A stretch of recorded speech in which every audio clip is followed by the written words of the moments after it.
आज हम डिस्कस करने वाले हैं जो आपके सिलेबस का जो फर्स्ट जो यूनिट है उसका जो फर्स्ट टॉपिक है कि basic concept of economics and what is micro economics. तो माइक्रो इकोनॉमिक्स की ये जो यहाँ से शुरू करने वाले हैं कि what is micro economics. Micro economics जैसे जो वर्ड है दो वर्डों से मिलकर बना है कि माइक्रो एंड इकोनॉमिक्स। सबसे पहले मैं इसको आपको सारा जो आज बेसिक कंसेप्ट है या फिर माइक्रो इकोनॉमिक्स क्या इकोनॉमिक्स होता है ये जो सारी चीजें हैं मैं आपको समझाती हूँ। उसके बाद जो डेफिनेशन वाइज जो भी पीपीटी है उसके बाद हम उसमें से करेंगे। तो हम दो तरह से करेंगे, सबसे पहले मैं आपको समझाती हूँ उसमें से पढ़ेंगे, उसके बाद जो पीपीटी बनी हुई है उसमें से करेंगे। तो माइक्रो इकोनॉमिक्स जो वर्ड है माइक्रो इकोनॉमिक्स दो वर्ड से मिलके बना है, माइक्रो एंड इकोनॉमिक्स। तो फिर इकोनॉमिक्स आ गया इसमें। ये इकोनॉमिक्स जो वर्ड है ये क्या होता है, इकोनॉमिक्स क्या होता है। तो इकोनॉमिक्स से पहले हम आपको पता होना चाहिए इकोनॉमी क्या होता है, व्हाट इज इकोनॉमी। तो जैसे हम सब पढ़ते हैं कि Indian economy, US economy, UK economy, Chinese economy, जो ये सारे देशों के पीछे जो ये इकोनॉमी वर्ड लगता है ये इकोनॉमी होता क्या है। तो इकोनॉमी जो है इकोनॉमी एक ऐसा इकोनॉमी ये एक ऐसा सिस्टम है जो एक देश में दो तरह की चीजें प्रोवाइड करता है अपने लोगों को, which provide to the people. सबसे पहले तो प्रोवाइड करता है मीन्स टू वर्क, कि काम के साधन प्रोवाइड करता है। काम के साधन की जैसे हमारी इंडियन इकोनॉमी होगी, सारे लोग एक दूसरे से जुड़े हुए हैं इकोनॉमी में, तो सबको काम जैसे काम कर रहे हैं अपना और अपना अच्छे से जीवन व्यतीत कर रहे हैं, तो ये होता है इकोनॉमी। उसके बाद जो सेकंड है इकोनॉमी में कि means to work and earn a living, earn a living. तो इकोनॉमी में दो चीजें प्रोवाइड कराई जाती है अपने लोगों को, कि इकोनॉमी एक ऐसा सिस्टम होता है जो अपने लोगों को प्रोवाइड कराता है means to work and earn a living, कि उनको काम के साधन मिलते हैं ताकि वो अपना जीवन अच्छे से व्यतीत कर सकें। लेकिन जब इकोनॉमी नहीं होता था, जब ये इकोनॉमी ये सब नहीं होता था, तो क्या होता था, जैसे हमारा आदि मानव वाला टाइम है उसमें क्या होता था, हम सब अपने वो पेड़ों से फल फूल वो सब चीजें खा पी के सो जाते थे, तो ये चीजें होती नहीं थी। तो इकोनॉमी है जो सारी इकोनॉमीज हैं, तो वो एक ऐसी प्रोसेस है, जो भी इकोनॉमिक एक्टिविटीज है, जो भी मतलब जैसे इंडियन इकोनॉमी को हम लें, इंडियन इकोनॉमी की इंडिया के अंदर जितनी भी जैसे कि production process, consumption process, investment या फिर जैसे एक्सचेंज, जो भी चीजें हैं जो हो रही हैं, जो प्रोसेस हो रही हैं, ये ये जो चीजें हैं ये हो रही हैं, यही इकोनॉमी है। तो इकोनॉमी क्या सिस्टम है, और यही चीजें लोगों को काम के साधन और अर्न अ लिविंग प्रोवाइड करवा रही हैं। तो इकोनॉमी एक ऐसा सिस्टम है जो लोगों को प्रोवाइड करता है काम के साधन ताकि वो अपना जीवन अच्छे से व्यतीत कर पाए। उसके बाद हर एक इकोनॉमी में कुछ चीजें जैसे जरूरी है कि ये होंगी ही होंगी अगर इकोनॉमी स्मूथली रन कर रही है। तो सबसे वो क्या चीजें हैं, सबसे पहले है कि इकोनॉमी में प्रोडक्शन होगा। प्रोडक्शन यानी कि जितना ज्यादा प्रोडक्शन उतनी ज्यादा इकोनॉमी ग्रोथ। कि जैसे कि हम चाइना को लें, चाइना का जो प्रोडक्शन है, जैसे चाइना में कितना ज्यादा वास्ट प्रोडक्शन हो रहा है, तो ज्यादा प्रोडक्शन हो रहा है, चाइनीज इकोनॉमी काफी अच्छे से ग्रो कर रही है। तो प्रोडक्शन इकोनॉमी की जो इकोनॉमी का या इकोनॉमिक एक्टिविटी का एक पार्ट है। उसके बाद आता है कि सेकंड है कि कंजप्शन। कंजप्शन क्या है, कंजप्शन की अगर आप कंज्यूम कर रहे हैं तो आप डिमांड भी कर रहे हैं, कंज्यूम ही नहीं करेंगे तो आप डिमांड भी नहीं करेंगे, अगर डिमांड नहीं होगी तो प्रोडक्शन नहीं होगा। तो ये भी इकोनॉमी की एक एक्टिविटी है कि ताकि प्रोडक्शन प्रोसेस या कोई भी इकोनॉमी अच्छे से स्मूथली चलती रहे। उसके बाद जो थर्ड पार्ट है दैट इज इन्वेस्टमेंट। इन्वेस्टमेंट भी किसी भी इकोनॉमी का जो सबसे इंपॉर्टेंट पार्ट है, कि इन्वेस्टमेंट को हम कह सकते हैं कि कैपिटल फॉर्मेशन, की कैपिटल जिससे फॉर्म हो, कि ऐसे इन्वेस्टमेंट को इस तरह से करा जाए कि जो एम्प्लॉयमेंट अपॉर्चुनिटी है वो ज़्यादा आ सके, लोगों को ज़्यादा एम्प्लॉयमेंट मिल सके, इकोनॉमी अच्छे से ग्रो कर सके। तो इन्वेस्टमेंट भी ज़रूरी है। उसके बाद एक्सचेंज की प्रोडक्ट्स का खरीदना और बेचना जो होता है उसको एक्सचेंज कहा जाता है। तो ये सारी जो चीज़ें हैं ये हर एक इकोनॉमी में होती ही होती हैं कि इकोनॉमी में प्रोडक्शन भी होगा, कंजप्शन भी होगा, इन्वेस्टमेंट भी होगा। जब ये चीज़ें नहीं थी तो वही है हमारा आदिमानव वाला टाइम। तो किसी भी इकोनॉमी में ये चीज़ें हुई ही क्यों है? जब जैसे ये चीज़ें ही इकोनॉमी में जो एक्टिविटी है ये ही, इन एक्टिविटीज ने ही इकोनॉमी को इकोनॉमी बनाया। अदरवाइज जब ये नहीं होती थी तो इकोनॉमीज भी नहीं होती थी, डिफरेंट डिफरेंट ये सारी चीजें कुछ नहीं होता था ऐसे। उसके बाद की ये जो है इकोनॉमिक्स जो है ये हम क्यों पढ़ते हैं एज अ सब्जेक्ट, ये बात आती है कि इकोनॉमी हमने पढ़ लिया लेकिन अभी इकोनॉमिक्स पढ़ा नहीं है हमने, लेकिन ये कि हम पढ़ते क्यों है इसको। तो सबसे पहले मैं आपको कोई एक एग्जांपल देती हूँ। ये हमने कोई जैसे ये ले लिया कोई राम, ये जो राम है इसका नाम दे दिया राम। इसको अपने बर्थडे पर 2000 रुपीज मिले।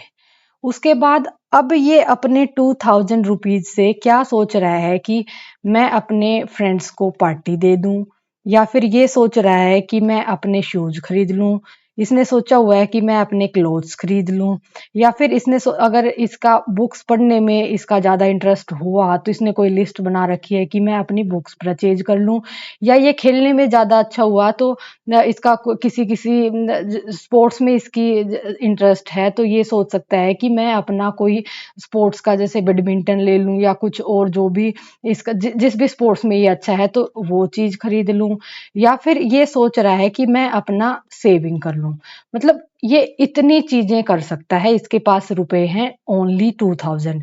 तो अब बात आती है कि उसके पास, राम के पास जो मनी है जो कि 2000 है, जो या फिर मनी या रिसोर्स कह लें हम इसको, पर तो ये है उसके पास, लिमिटेड है उसके पास। और जो वो चाहता है कि वो इतनी सारी जो चीजें हैं, ये जो सारी जो चीजें हैं उनमें इस पैसे को खर्च करना चाहता है। तो उनमें वो उसकी जो वांट्स है कि मैं ये भी कर लूं वो भी कर लूं, तो सारी क्या वो सारी चीजें इससे खरीद सकता अपने 2000 में? इसमें तो नहीं हो पाएगा। तो उसकी जो अनलिमिटेड जो ये वांट्स हैं, जो लिमिटेड रिसोर्स में और उसकी अनलिमिटेड वांट्स है, तो अब राम को क्या करना पड़ेगा? राम को इनमें से चॉइस करनी पड़ेगी जो उसको सबसे ज्यादा जो यूटिलिटी देती है कि ये काम करने से मुझे ज्यादा संतुष्टि मिलेगी, या मैं अपने पैसे को यहाँ खर्च करूं कि मुझे सबसे ज्यादा संतुष्टि मिले। तो उसको चॉइस करनी पड़ेगी इन सारे प्रेफरेंसेस में से कि वो अपने फ्रेंड्स को पार्टी दे, शूज क्लोथ्स, जहाँ ये जो सारे हमने प्रेफरेंसेस लिखे हैं कि उसको चूज करना पड़ेगा कि वो किस में अपना पैसा लगाए। तो उसके बाद बात आती है, एक एक कंसेप्ट है इकोनॉमिक्स में जिसको कहते हैं स्कारसिटी। स्कारसिटी क्या होता है? कमी, हिंदी में इसको कमी कहते हैं। स्कारसिटी होता है कि जब डिमांड ज्यादा होती है सप्लाई से, कि डिमांड ज्यादा है सप्लाई कम है, यानी कि जैसे कि गवर्नमेंट अपने हॉस्पिटल्स हो गए, ये हम गवर्नमेंट हॉस्पिटल्स में मेडिसिन जो जो इलाज है वो फ्री ऑफ कॉस्ट होता है, लेकिन हमेशा यहाँ पे डिमांड ज्यादा होती है, सप्लाई कम रह जाती है कि इतनी ज्यादा डिमांड है। इसमें पैसे का नहीं है कि प्राइस चाहे जीरो हो, कि प्राइस उसका मिल भी नहीं रहा। जैसे प्राइस जीरो पे भी उसकी डिमांड बहुत ज्यादा है, प्राइस कितना ही है या फिर उसकी डिमांड ज्यादा ही है, क्योंकि रिसोर्स तो आपके पास लिमिटेड ही होंगे और जो वांट्स है कि ह्यूमन वांट्स है वो अनलिमिटेड ही रहने वाली है। इसमें हम ये मान सकते हैं कि जैसे जो कोविड वाला हुआ था, पीछे जब कोविड हुआ था, जो वैक्सीनेशन का जो प्रोसेस था वो गवर्नमेंट ने अलग अलग फेजेज में करवाया था। वो अलग अलग फेजेज में क्यों हुआ था? जैसे कि पहले वो 18 की उम्र तक के बच्चों को, जैसे अडल्ट तक को लगा, उसके बाद 18 टू 45, देन 45 टू नेक्स्ट की। वो अलग अलग फेज में इसलिए लगाया गया था क्योंकि उसकी डिमांड ज्यादा थी और सप्लाई की जो अवेलेबिलिटी थी वो कम थी। तो उसको इस तरह से अलग अलग फेजेज में करके किया गया क्योंकि स्कैरसिटी थी। और अब बात आती है कि क्या ये जो स्कैरसिटी है क्या ये हर जगह होती है?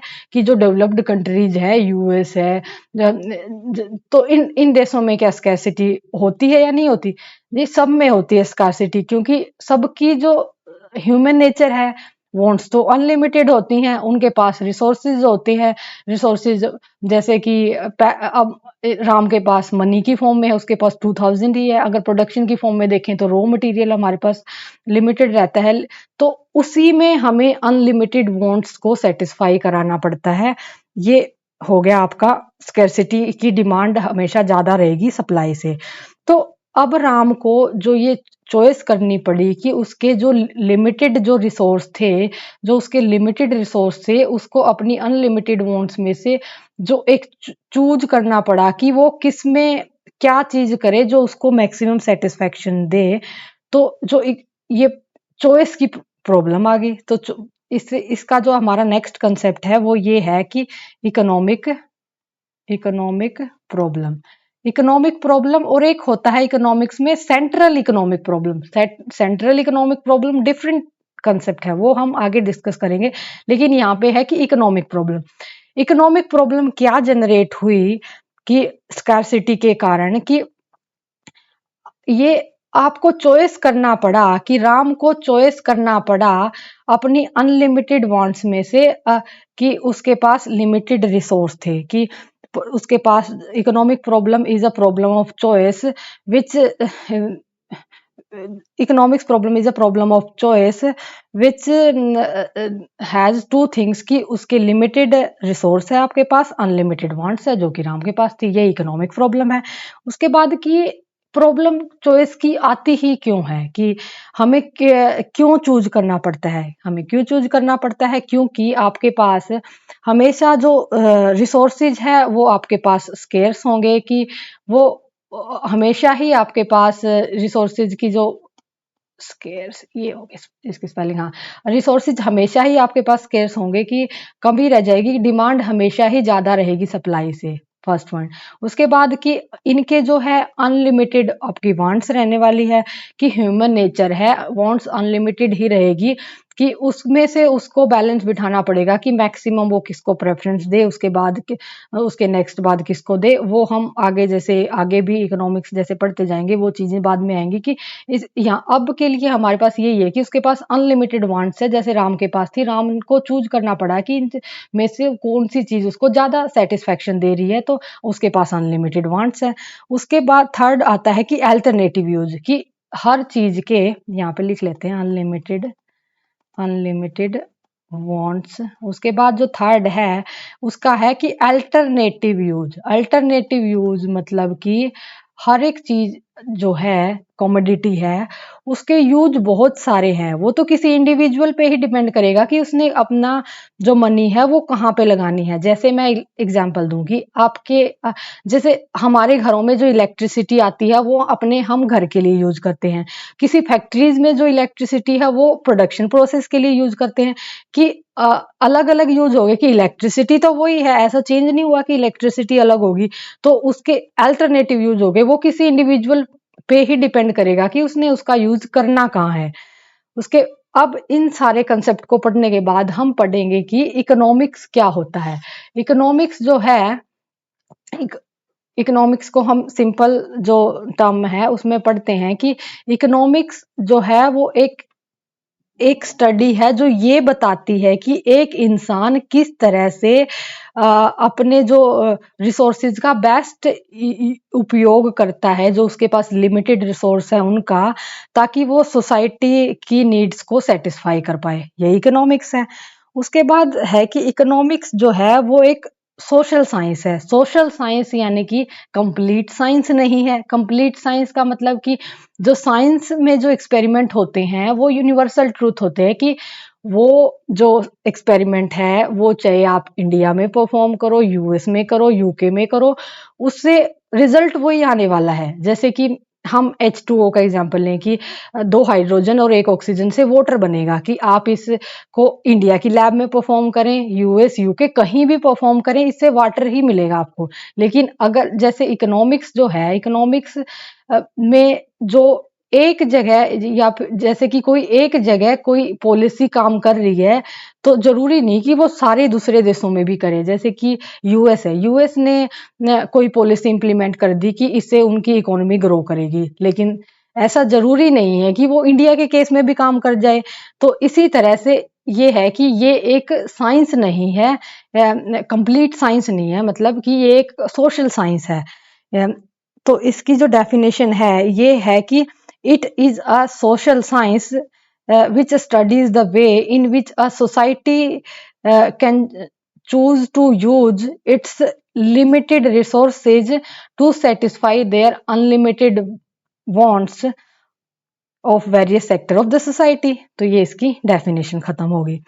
उसके बाद कि इकोनॉमिक्स जो है इसकी दो ब्रांचेज है। इकोनॉमिक्स तो हमने पढ़ लिया कि इकोनॉमिक्स क्या है, लिमिटेड वांट्स है, अनलिमिटेड रिसोर्सेज, अनलिमिटेड तो आपकी वांट्स हैं, लिमिटेड आपके रिसोर्सेज है, और आपने मैक्सिमाइज करना है कि आप हर उनका यूज मैक्सिमम कैसे कर सकते हैं कि सोसाइटी की नीड्स को फुलफिल करा जाए।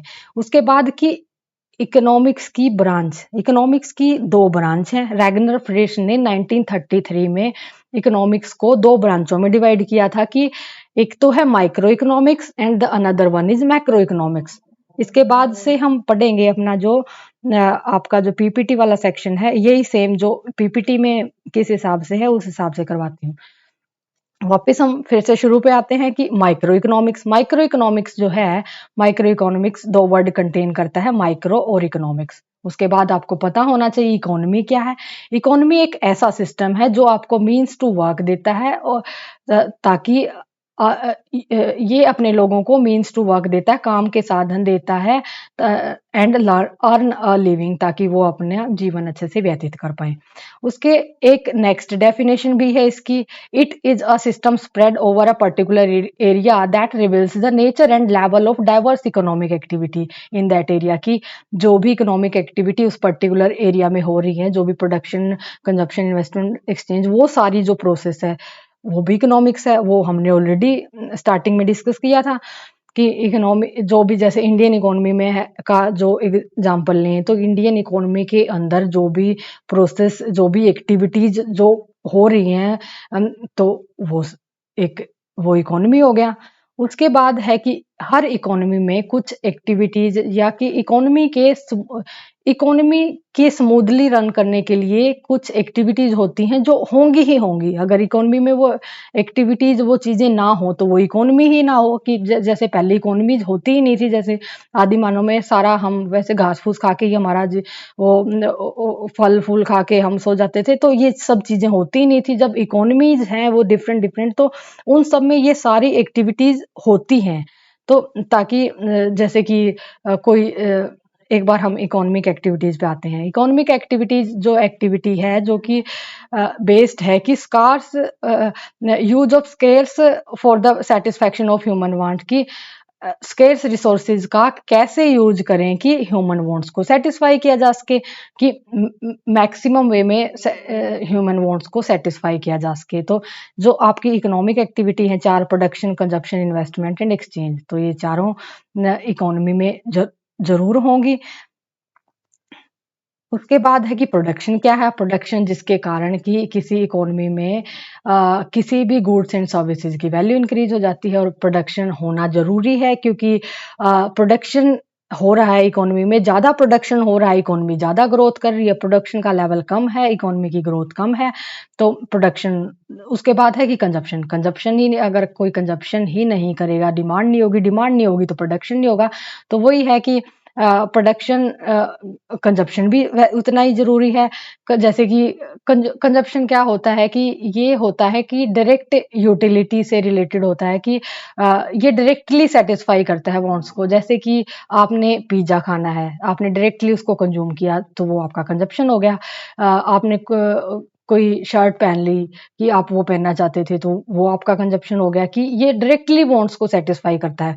उसके बाद है कि इन्वेस्टमेंट, इन्वेस्टमेंट जो है it is that activity which is concern with the purchase of capital goods for the production, की कैपिटल गुड्स का को परचेज करना ताकि फर्दर प्रोडक्शन किया जा सके। फर्दर प्रोडक्शन यानी कि इन्वेस्टमेंट करी जाए ताकि नई नई बिल्डिंग्स बनाई जाए, नए नए रोड्स, नए इंफ्रास्ट्रक्चर पे डेवलपमेंट, इंफ्रास्ट्रक्चर डेवलप किया जाए, ताकि जो एम्प्लॉयमेंट अपॉर्चुनिटी है वो जनरेट हो इकोनॉमी में, एम्प्लॉय कैपिटल का फॉर्मेशन हो तो इन्वेस्टमेंट भी जरूरी है। उसके बाद है कि एक्सचेंज, एक्सचेंज होता है कि buying and selling of a product, जिसको एक्सचेंज कहेंगे। इसके अंदर दो चीजें आती हैं कि एक तो होता है कि प्रोडक्ट प्राइसिंग, एक फैक्टर प्राइसिंग। प्रोडक्ट प्राइसिंग क्या है कि प्रोडक्ट प्राइसिंग कि किसी प्रोडक्ट का प्राइस कैसे डिटरमाइन होगा डिफरेंट डिफरेंट मार्केट कंडीशन में, क्योंकि इकोनॉमी में, इकोनॉमिक्स में कई सारे जैसे मार्केट पढ़ी जाती है कि परफेक्ट कंपटीशन, मोनोपोली, मोनोपोलिस्टिक, जो कि हम आगे आपका पढ़ेंगे। तो इन सब के अंदर अलग अलग में कैसे प्राइस डिटरमाइन होता है। और फैक्टर प्राइसिंग की हर एक जो फैक्टर है प्रोडक्शन के, जैसे कि लैंड, लेबर, कैपिटल, एंटरप्रेन्योरशिप, ये जो इनका प्राइस कैसे डिटरमाइन होता है। जैसे लैंड का प्राइस रेंट, लेबर का वेज, कैपिटल का interest and price of services of entrepreneurship का जो एंटरप्रेन्योर की जो सर्विसेज है उनका प्राइस हो गया प्रॉफिट। अब बात ये आती है कि क्या ये सारी जो इकोनॉमिक एक्टिविटी हैं वो इनकम जनरेट करती हैं। ये जो सारी इकोनॉमिक एक्टिविटी है वो इनकम जनरेट नहीं करती। जैसे कि कंजप्शन हो गया, आपने डायरेक्टली कोई चीज कंज्यूम कर की है तो इससे कोई इनकम तो जनरेट नहीं हुई, लेकिन इससे जो है क्योंकि कंजप्शन हुआ है तो उससे प्रोडक्शन को बूस्ट मिला है। ये इकोनॉमिक एक्टिविटीज एक दूसरे से इंटर रिलेटेड है कि ये अगर ये सारी इकोनॉमिक एक्टिविटीज अच्छे से स्मूथली रन कर रही हैं तो इकोनॉमी ग्रो कर रही है। जैसे कि प्रोडक्शन ज़्यादा है, जैसे चाइना में बहुत ज़्यादा है तो इकोनॉमी की ग्रोथ अच्छी है। किसी देश में प्रोडक्शन कम का लेवल कम है तो इकोनॉमी जैसे अंडर डेवलप्ड हो जाएगी। उसके बाद है कि स्कारसिटी। स्कारसिटी क्या होता है? कमी। कमी की डिमांड आपकी ज़्यादा है सप्लाई से, तो अ, जो आपकी डिमांड है हमेशा ज़्यादा रहेगी सप्लाई से। कि हमेशा जो आपके पास रिसोर्स हैं वो आपके पास लिमिटेड ही होंगे और ह्यूमन वांट्स हमेशा अनलिमिटेड होगी, तो स्कारसिटी रहेगी। और इसी के कारण, क्योंकि डिमांड ज़्यादा होती सप्लाई से, तो ह्यूमन को चूज करना पड़ता है, चॉइस की प्रॉब्लम आती है। तो उसके जो नेक्स्ट कंसेप्ट है हमारा इकोनॉमिक प्रॉब्लम का है कि इकोनॉमिक प्रॉब्लम क्या है। इकोनॉमिक प्रॉब्लम एक प्रॉब्लम ऑफ चॉइस की है जो अराइज करती है कि अराइजिंग आउट द फैक्ट कि हमारे पास रिसोर्स तो लिमिटेड है और हमारी वांट्स अनलिमिटेड है। तो हमें चूज करना ही पड़ेगा। जैसे राम को चूज करना पड़ेगा कि अपने 2000 रुपीज में से वो किसको चूज करे एक को, और बाकियों को उसे छोड़ना पड़ेगा क्योंकि सारी तो वो उसमें सेटिस्फाई नहीं करवा सकता। उसके बाद है कि रीजन बिहाइंड इकोनॉमिक प्रॉब्लम, की इकोनॉमिक प्रॉब्लम के पीछे क्या रीजन है। कि रिसोर्सेज आपके स्कार्स होते हैं, अनलिमिटेड वांट्स होती है आपकी, और उसके अल्टरनेटिव यूज होते हैं कि किसी के लिए कोई चीज का यूज अलग है, अनदर वन को कहीं अलग यूज करेगा। जैसे हमने इलेक्ट्रिसिटी वाला एग्जांपल किया कि अगर आप अपने घर में यूज कर रहे हैं तो आप उसका यूज अपने घर में कर सकते हैं, कोई फैक्ट्रीज में यूज कर रहा है, कि अलग अलग मल्टीपल यूजेज है तो आपको डिसाइड करना पड़ेगा कि आपने उसका क्या यूज करना है।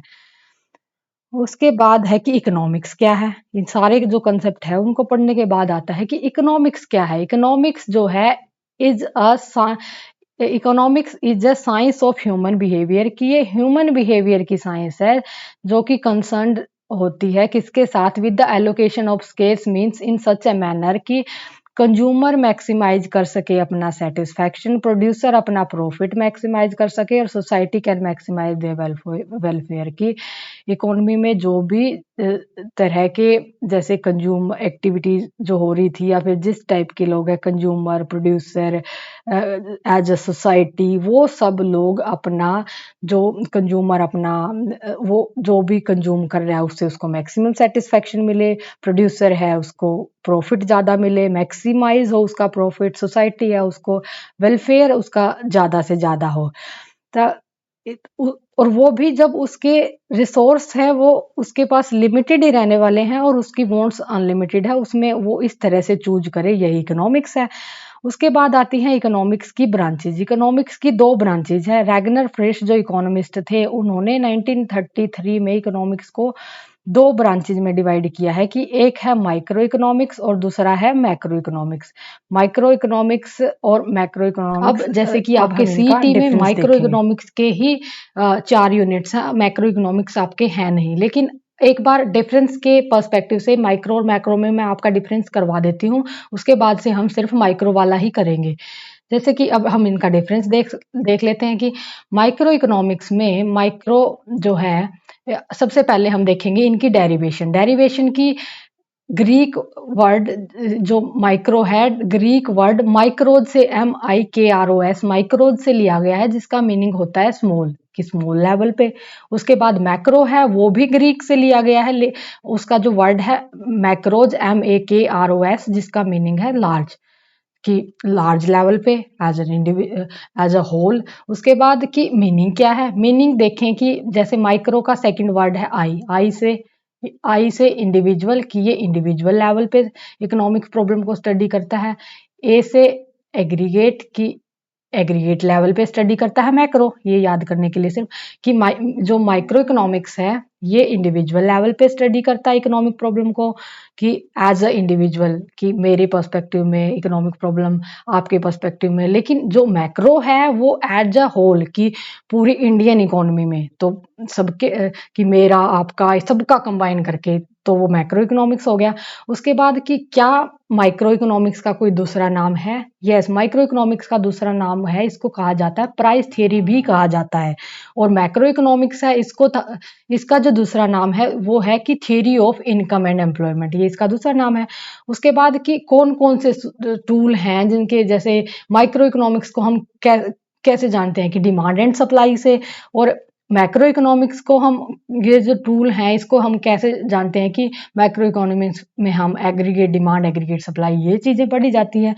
उसके बाद है कि अजम्पशन। अजम्पशन क्यों है? क्योंकि ये एक अब कंप्लीट साइंस नहीं है, ये एक ये कंप्लीट साइंस नहीं है, सोशल साइंस है। तो इसमें हम कुछ चीज़ें अज्यूम करते हैं। अज्यूम क्या करते हैं कि